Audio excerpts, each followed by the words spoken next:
Radhe Radhe everyone, आप सभी का हमारे इस चैनल पर बहुत बहुत स्वागत है। तो आज की इस वीडियो में मैं आपको तुलसी विवाह की विधि बताने वाली हूँ और तुलसी विवाह की सभी रस्में मैं आपको स्टेप बाय स्टेप इस वीडियो में बताऊंगी, तो वीडियो को अंत तक जरूर देखिएगा। तो देखिए, कार्तिक मास की जो देवउठनी एकादशी आती है, जिस दिन श्री हरि 4 महीने की योग निद्रा के बाद जागते हैं, उस दिन से लेकर पूर्णिमा तक यानी कार्तिक मास की पूर्णिमा तक तुलसी विवाह किया जाता है। इन 5 दिनों में आप किसी भी दिन ये विवाह करा सकते हैं। तो देखिए, तुलसी जी का विवाह भगवान विष्णु के स्वरूप शालिग्राम जी के साथ किया जाता है, या फिर आप भगवान विष्णु के साथ भी ये विवाह संपन्न करा सकते हैं। और ये देखिए, तुलसी जी का विवाह अगर हम कराते हैं तो हमारे लिए बहुत सौभाग्य की बात होती है। और तुलसी विवाह की इस पवित्र विधि को आप बिना ब्राह्मण को घर पर बुलाए स्वयं से भी बड़ी आसानी से कर सकते हैं। तो देखिए, यहाँ पर मैं खुले में कर रही हूँ, छत पर ही मेरी तुलसी मैया है और छत पर ही मैं ये विधि करूंगी। तो देखिए, जगह को थोड़ा साफ सुथरा सा कर लेंगे जहाँ पर भी आप ये विवाह संपन्न कराने वाले हैं। और एक गंगा जल के छींटे मारकर यहाँ पर लाल मिट्टी यानी गेरू से मैंने लीप लिया है। अगर आपको गाय का गोबर मिल जाता है तो आप उससे लीप ले, और अगर गाय का गोबर, लाल मिट्टी ये उपलब्ध ना हो तो आप हल्दी से भी लीप सकते हैं, पर जगह को लीप कर थोड़ा पवित्र जरूर कर लें। और इसके बाद मैं यहाँ पर अष्टदल कमल बना रही हूँ। आपको चौक जरूर पूरना है। और देखिए, चौक जो है वो आटे और हल्दी से ही पूरा जाता है। और यहाँ पर अगर आप चाहें तो रंगोली भी बना सकते हैं। और साथ ही यहाँ पर मैं स्वास्तिक बना लूंगी, क्योंकि कोई भी शुभ और मांगलिक कार्य अगर हम करते हैं तो स्वास्तिक का चिन्ह हमें जरूर बनाना चाहिए। और ये देखिए, 4 महीने की योग निद्रा के बाद जब हमारे श्री हरि विष्णु जागते हैं देवउठनी एकादशी के दिन, तो उसी दिन से सारे शुभ और मांगलिक कार्य शुरू हो जाते हैं। और जब तक भगवान विष्णु योग निद्रा में रहते हैं 4 महीने की, तब तक कोई भी शुभ और मांगलिक कार्य नहीं किए जाते। तो यहाँ पर मैंने अष्टदल कमल और स्वास्तिक को बना लिया है। और अष्टदल कमल के ऊपर अब हम अपनी तुलसी मैया के गमले को स्थापित कर देंगे। आप देख सकते हैं यहाँ पर मेरे पास रामा तुलसी हैं। और तुलसी जी आप देखिए, रामा ले या श्यामा ले, कोई भी ले सकते हैं, पर बहुत ज्यादा नन्हा पौधा, बहुत छोटा पौधा आपको नहीं लेना है। और ना ही बहुत ज्यादा पुरानी तुलसी मैया होनी चाहिए। बीच की जो तुलसी होती हैं, जिनमें मंजरी आ रही होती है, वो तुलसी जी हमें लेनी है। और इसके साथ ही देखिए, विवाह के लिए लाल रंग जो है वो बहुत ही शुभ माना जाता है। तो यहाँ पर लाल रंग की हम चुनरिया उड़ा देंगे तुलसी मैया को। अब इसके बाद हमें एक चौकी या पटा लेना है और स्वास्तिक के ऊपर उसे हम स्थापित कर लेंगे। और देखिए, भगवान विष्णु का, शालिग्राम जी का पीला रंग जो है वो पसंदीदा रंग होता है। तो यहाँ पर उनका पसंदीदा पीला रंग का वस्त्र हमने बिछा दिया है। और इसके बाद फूलों का आसन देते हुए प्रथम पूज्य गणपति जी की हम स्थापना कर लेंगे, उन्हें विराजमान कर लेंगे। अब देखिए, तिल का या गेहूं का आसन देते हुए हम कलश को स्थापित करेंगे, क्योंकि विवाह जैसी विधि को संपन्न करने के लिए सभी देवी देवताओं की उपस्थिति अनिवार्य होती है। तो यहाँ पर पीतल का कलश ले लिया है मैंने, स्वास्तिक बना लिया है, उस पर कंठ पर मोली बांध ली है, पंच पल्लव लगाकर पूर्ण पात्र गेहूं से भरा रख लिया है। कलश के अंदर गंगा जल, सिक्का, सुपारी, हल्दी की गांठ, थोड़े तिल डाल लें आप। और मैंने यहाँ पर दीप कलश स्थापित किया है। अगर आप चाहें तो श्रीफल रखकर श्री कलश की भी स्थापना कर सकते हैं। अब इसके साथ ही दीपक को प्रज्वलित करके फूलों का आसन देते हुए भगवान विष्णु का फोटो है मेरे पास, तो मैं उन्हें विराजमान कर लूंगी। और इसके साथ ही देखिए, शालिग्राम जी को भी हम यहीं तुलसी जी के गमले में स्थापित कर लेंगे, फूलों का आसन या तिलों का आसन देते हुए। अब इसके साथ ही यहाँ पर अगर आप चाहें तो गन्नों का या फूलों का मंडप भी बना सकते हैं। अब इसके बाद हमें सीधे हाथ में थोड़े से तिल और फूल लेकर ऐसा संकल्प करना है कि हे प्रभु श्री हरि नारायण महारानी तुलसा, हम आपका विवाह संपन्न करवाने जा रहे हैं। सभी देवी देवताओं से, गणपति जी से ऐसा अनुग्रह है कि निर्विघ्न इस विवाह को संपन्न करवाने में हमारी सहायता करें। और इसके बाद गंगा जल और फूल की सहायता से प्रथम पूज्य गणपति जी को हम छींटा दे देंगे स्नान की भावना से, और वस्त्र की भावना से मोली अर्पित कर देंगे, जनेऊ समर्पित कर देंगे हल्दी लगाकर। अब इसके बाद गणपति जी का चंदन, रोली, तिल, पुष्प समर्पित करते हुए पूजन कर लेंगे। तो यहाँ पर मैंने गुड़हल का पुष्प अर्पित किया है, आपको जो भी पुष्प मिल जाए आप वो अर्पित करें। अब इसके साथ ही श्री हरि को, शालिग्राम जी को गंगा जल और फूल की सहायता से स्नान की भावना से हमने छींटा दे दिया है और वस्त्र समर्पित कर दिया है। तो यहाँ पर पीले रंग का वस्त्र अर्पित किया है मैंने। और इसके बाद जनेऊ समर्पित कर देंगे, तो हल्दी लगाकर आप जनेऊ समर्पित करें। अब देखिए, विवाह की जो पहली रस्म होती है वो हल्दी की होती है। तो यहाँ पर आटे में कच्चे दूध और हल्दी को मिक्स करके हमें श्री हरि को इसे समर्पित करना है। तो इस प्रकार से श्री हरि के हाथों में और उनके पैरों में 5-5 बार इसे हम अर्पित करेंगे।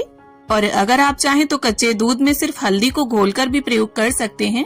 अब इसके बाद उसी हल्दी को हमें तुलसा माता को समर्पित करना है। तो इस प्रकार से उनकी शाखाओं में, पत्तियों में हम इसे 5 बार अर्पित कर देंगे। अब विवाह की जो दूसरी रस्म होती है वो मेहंदी की होती है। तो हमें एक नई मेहंदी की कीप लेनी है और इस प्रकार से श्री हरि के हाथों में और पैरों में हम मेहंदी लगा देंगे। आप चाहें तो जो पैकेट वाली मेहंदी होती है उसे घोलकर भी प्रयोग कर सकते हैं। और इसके बाद यही मेहंदी हम तुलसा मैया को समर्पित करेंगे 5 या 7 बार। और इसके साथ ही जो हमने तुलसी मैया के गमले में शालिग्राम जी स्थापित किए हैं उनका भी चंदन, रोली, तिल, वस्त्र की भावना से कलावा समर्पित करते हुए पूजन कर लेंगे। अब इसके बाद देखिए, वरमाला से पहले हमें तुलसी मैया को और श्री हरि को इत्र जरूर अर्पित करना है, क्योंकि इत्र जो है वो भगवान विष्णु को अति प्रिय है। और इसके साथ ही कलश स्थापना के माध्यम से हमने सभी देवी देवताओं का आवाहन किया है, तो कलश का भी पूजन हमें जरूर करना है। और इसके साथ ही श्री हरि को और फोटो में जितने भी देवी देवता विराजमान है सभी को हम तिलक कर लेंगे। अब इसके साथ ही देखिए, हमारे यहाँ कन्या को हरी चूड़ियां पहनाई जाती हैं। अगर आपके यहाँ काली या पीली चूड़ियां पहनाई जाती हो तो आप तुलसी मैया को वो पहना दें। अब देखिए, हल्दी और मेहंदी की रस्म के बाद वरमाला की रस्म को संपन्न कराना होता है। तो यहाँ पर मैंने 2 फूलों की माला ले ली है। अगर आपके पास ज्यादा फूल ना हो तो आप थोड़े थोड़े फूल लगाकर भी ये माला बना सकते हैं। और सबसे पहले तुलसी मैया से छुवाकर इसे हम श्री हरि को पहनाएंगे और फिर श्री हरि से छुवाकर इसे तुलसी मैया को पहनाएंगे। अब इसके साथ ही कलश देव को भी हम पुष्प अर्पित कर देंगे। अब इसके बाद जो रस्म होती है वो गठबंधन की होती है। तो यहाँ पर 2 कलावे के टुकड़े लिए हैं मैंने और इन दोनों टुकड़ों में हमें गांठ लगा लेनी है और सीधे हाथ में एक हल्दी की गांठ, सिक्का और थोड़े से तेल रखकर अब हम गठबंधन की विधि को संपन्न कर लेंगे। और गठबंधन का जो भी मंत्र आता हो आपको, आप उसका उच्चारण करके इस विधि को संपन्न कर सकते हैं। और यहाँ पर अगर आप चाहें तो जो हमने श्री हरि को वस्त्र उड़ाया है उससे भी गठबंधन कर सकते हैं। अब इसके साथ ही तुलसी मैया को यहाँ पर कुछ श्रृंगार का सामान हम समर्पित कर देंगे।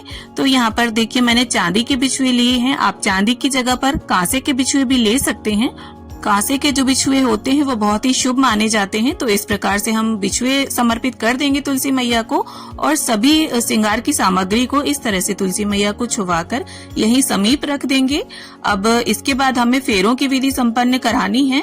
तो यहाँ पर हमें एक जटा वाला नारियल लेना है, उसके ऊपर कलावा लपेटकर 3 फेरे देखिए कन्या के होते हैं और 4 फेरे वर के होते हैं। तो इस तरह से 7 फेरों की हम विधि को संपन्न करा देंगे। अगर आपका तुलसी गमला छोटा है तो आप हाथ में तुलसी गमले को लेकर भी इस विधि को संपन्न करा सकते हैं। अब फेरों की रस्म संपन्न होने के बाद आती है मांग भराई की रस्म। तो यहाँ पर एक नया सिंदूरा लिया है मैंने, चांदी का सिक्का ले लिया है। आप नॉर्मल 1 रुपए का सिक्का भी ले सकते हैं और इस तरह से सिक्के में सिंदूर रखकर श्री हरि के सीधे हाथ यानी राइट हैंड से छुवाकर हम तुलसी मैया को इसे 5 बार लगा देंगे, 5 बार उन्हें समर्पित कर देंगे। और देखिए, इस सिक्के को हमें दान कर देना चाहिए। तो यहीं समीप ही हम इसे रख देंगे श्री हरि के। अब मांग भराई की रस्म संपन्न होने के बाद हमें मंगल सूत्र पहनाने की रस्म को संपन्न करना है। तो श्री हरि के हाथों से छुवाते हुए इसे हम तुलसी मैया को पहना देंगे।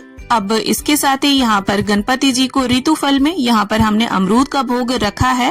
और इसके साथ ही जो भी मिष्ठान मेवे हो आपके घर पर, या देखिए देवउठनी एकादशी पर सिंघाड़ा, अमरूद, आंवला, गन्ना, शकरकंद, मूली, इनका भोग विशेष रूप से लगाया जाता है। तो इन सभी का भोग आप समर्पित करें। और जिस तरह से देखिए विवाह में पकवान बनते हैं वैसे ही आप बिना प्याज लहसुन का शुद्ध सात्विक पकवान बनाकर भी भोग अर्पित कर सकते हैं। और जो भी भोग आप समर्पित करेंगे सभी भोग में आपको तुलसी का पत्ता जरूर डालना है, क्योंकि बिना तुलसी दल के भगवान श्री हरि भोग को स्वीकार नहीं करते हैं। अब इसके साथ ही आपसे जो भी वस्त्र बन पड़े, यहाँ पर मैंने साड़ी, पैंट शर्ट का जोड़ा, मिठाई का एक डब्बा, एक पीतल की कटोरी लेकर उस पर दक्षिणा रख ली है और टॉफियों से उसे भर लिया है, क्योंकि कोई भी जो बर्तन हम देते हैं दान में तो उसे खाली दान नहीं किया जाता। देखिए, दान जो है वो आप इससे अधिक भी कर सकते हैं या कम में अगर करना चाहते हैं तो एक अंगोछा, उस पर ब्लाउज पीस रखकर, फल और दक्षिणा रखकर भी आप दान कर सकते हैं। अब इसके साथ ही गणपति जी की, श्री हरि की, माता तुलसी की, विवाह में उपस्थित सभी देवी देवताओं की प्रेम पूर्वक हम आरती उतार लेंगे। अब इसके साथ ही यहाँ पर 5, 7, 9, 11 जितना आपका सामर्थ्य हो उतनी आप फेरी लगा लें। यहाँ पर मैं टॉफी से फेरी लगा रही हूँ। आप किसी भी ड्राई फ्रूट से, इलायची दाने से, मिश्री से भी इन फेरियों को लगा सकते हैं, लेकिन पूजा करने के अंत में आप फेरियां जरूर लगा लें। और देखिए, आरती करने से पहले हाथ में पुष्प या तिल लेकर हम तुलसी विवाह की कहानी को भी पढ़ या सुन जरूर लेंगे। तो देखिए, कार्तिक का जो पूरा महीना है वो तुलसी पूजा के लिए बहुत विशेष होता है। तो अगर आप ज्यादा कुछ ना कर सके तो डेली एक दीपक तुलसी जी के समीप जरूर दान करें। और एकादशी के दिन को छोड़कर अगर आप इस विवाह को संपन्न कराते हैं तो आप चावल का प्रयोग कर सकते हैं। अब इसके साथ ही 3 बार चौकी के आसपास जल घुमाते हुए हम पूजा का आचमन कर लेंगे और हाथ जोड़कर भगवान श्री हरि से, माता तुलसी से ऐसी प्रार्थना कर लेंगे कि हे प्रभु, जाने अनजाने अगर इस विवाह को संपन्न कराने में हमसे कोई त्रुटि, कोई भूल हो गई हो तो कृपा करके हमें क्षमा करें। तो इस प्रकार से तुलसी विवाह की ये विधि संपन्न होती है। मुझे पूरी उम्मीद है आप सभी को तुलसी विवाह पूजा विधि का ये वीडियो जरूर पसंद आया होगा। वीडियो अगर थोड़ा भी अच्छा लगा हो, थोड़ा भी पसंद आया हो तो प्लीज वीडियो को लाइक करें और मेरे साथ जुड़े रहने के लिए चैनल को सब्सक्राइब कर लें।